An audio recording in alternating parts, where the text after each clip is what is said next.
एक भिखारी और युवा मोटिवेशनल स्टोरी इन हिंदी। दोस्तों, ये मोटिवेशनल स्टोरी आपको बहुत प्रेरित कर सकती है। इसे आप ध्यान से सुने।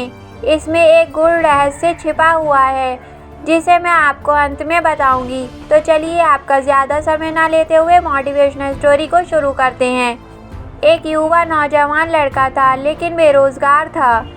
नौकरी के लिए काफ़ी मशक्क़त कर रहा था। तभी उसे किसी कंपनी की तरफ से कॉल लेटर आता है कि कल आपका इंटरव्यू है और आपको आना है।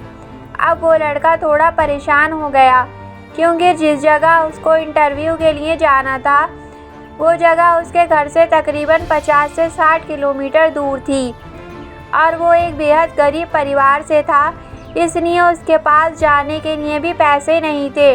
लेकिन उसको जाना तो था, नौकरी उसके लिए ज़रूरी थी। ज़्यादा सोचने वाले स्टूडेंट्स इसे ज़रूर सुने। जैसे तैसे उसने 50 रुपयों का बंदोबस्त किया और घर से निकल पड़ा और वो चौराहे तक पहुंच गया। बेहद निराश हुआ, क्योंकि टिकट के पैसे उसके पास नहीं थे जितने होने चाहिए थे। तभी उसको पास में एक मंदिर दिखाई देता है और वो उस दिशा में चला जाता है। तभी वहाँ उसकी नज़र एक भिखारी पर पड़ती है, लेकिन वो उसको नज़रअंदाज कर देता है।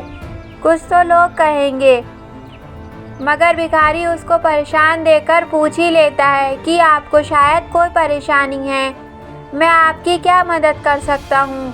लेकिन वो उसको कुछ नहीं बताता।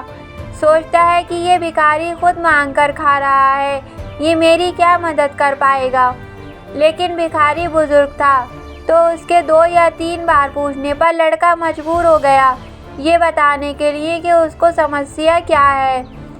तो भिखारी ने उसको बोला, तुम ये 500 रुपये लो और जाओ अपना इंटरव्यू दो। वैसे भी मैं सिर्फ दवाई के लिए पैसे इकट्ठा करता हूँ और जो बचते हैं उनको दान पेटी में डाल देता हूँ, इसलिए मेरे ये पैसे ज़्यादा काम के नहीं। शायद तुम्हारी कोई मदद कर सकूँ तो मुझे खुशी मिलेगी। अब वो वहाँ से निकल गया और इंटरव्यू में सिलेक्ट होकर जब वो वापस भिखारी से मिलने या उसके पैसे लौटाने के लिए आया तो वहाँ लोगों की भीड़ लगी हुई थी। उसने पास जाकर देखा तो वो वही भिखारी था। लोगों ने कहा इसके पास दवाई के पैसे नहीं थे, इसलिए आज की दवा ना लेने की वजह से ये चल बसा। आपको क्या लगता है उस युवा दिल की क्या हालत होगी? वही जो अभी हमारी हो रही है। अब मैं आपको मोटिवेशनल स्टोरी का गूढ़ रहस्य बता देती हूँ। किसी भी काम को करने या किसी भी लक्ष्य को हासिल करने के लिए मार्ग में हज़ारों कठिनाइयों का सामना करना पड़ेगा।